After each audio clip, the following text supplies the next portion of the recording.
Yashwant Singh civil line Lalitpur से पूछते हैं, नमोस्तु महाराज जी, मुरैना में मैंने आपके जिज्ञासा समाधान कार्यक्रम में आपके मुखार बिंद से दो शब्द सुने थे, आर्ष परंपरा और अनार्ष परंपरा। ये दोनों शब्द का सरल भाषा में भावार्थ समझाइए। आर्ष परंपरा का अर्थ होता है भगवान महावीर से, आचार्यों से, ऋषि मुनियों से जो चली आ रही है। भगवान ने गणधर परमेष्टि को, गणधर परमेष्टि ने अपने शुद्ध केवलियों को, शुद्ध केवलियों ने अपने शिष्य प्रशिष्य को, ये आर्ष परंपरा कहलाती है। अनार्ष परंपरा वो कहलाती हैं जिनकी कोई परंपरा नहीं है, जैसे गृहस्थों की है, धर्म के क्षेत्र में कोई परंपरा, पंडितों की है, भट्टारकों की है, ये परंपराएं नहीं कहलाती।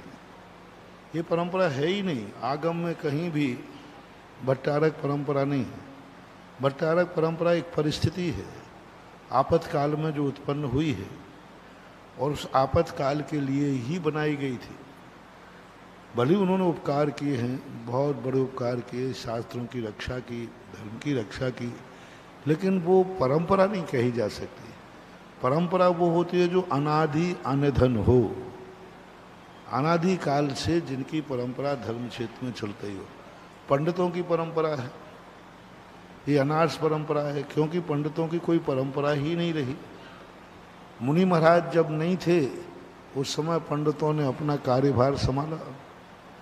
मुनि महाराज की उतना रूप नहीं था, इसलिए पंडितों ने संभाल लिया। बीच की स्थिति ऐसी हो गई थी। आगम में आज तक कोई भी पंडितों के शास्त्र नहीं मिले। अधिकतम 12वीं शताब्दी, और यदि खींचतान के जाओ तो 7वीं शताब्दी में धनंजय कवि के एक छोटे से ग्रंथ, 7वीं शताब्दी के पहले कोई भी ग्रंथ किसी पंडित गृहस्थ का नहीं मिला, कोई भी ग्रंथ किसी आरिका का नहीं मिला, कोई भी ग्रंथ एलक शुल्लक का नहीं मिला, कोई भी ग्रंथ भट्टारकों का नहीं मिला। जितने ग्रंथ मिले वे सब मुनियों के, आचार्यों महाराजों के, इनके द्वारा ही लिखित हैं। इसलिए कोई नई बात जो बात भट्टारकों की, पंडितों की, गृहस्थों की जो बात आर्ष परंपरा से मिलती है वो तो आर्ष परंपरा में भी आएगा।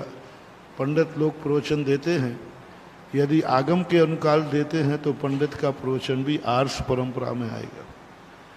आगम के अनुसार यदि कोई आरिका, भट्टारक आदि प्रवचन देते हैं या ग्रंथ लिखते हैं, वे भी सब आर्ष परंपरा में आएंगे। लेकिन जो आर्ष परंपरा में बातें नहीं हैं, ऐसी कोई नई बात, ऐसी कोई नई परंपरा यदि कोई चलाता है तो अनार्ष परंपरा कहलाएगी। इसमें मुनिराज भी आ सकते हैं। यदि कोई मुनि महाराज ऐसी परंपरा चलावें जो आज तक आगम में कहीं नहीं चलेगी, आगम में है ही नहीं जिसका वर्णन, ऐसी परंपरा यदि मुनि भी चलाएं, आचार्य भी चलाएं, उपाध्याय भी चलाएं, तो भी वो भी अनार्ष परंपरा कहलाएगी। वो भी अनार्ष में आएंगे, क्योंकि कहीं पहले से मिल ही नहीं रहा है, कहीं है ही नहीं, तो ऐसा मानना चाहिए।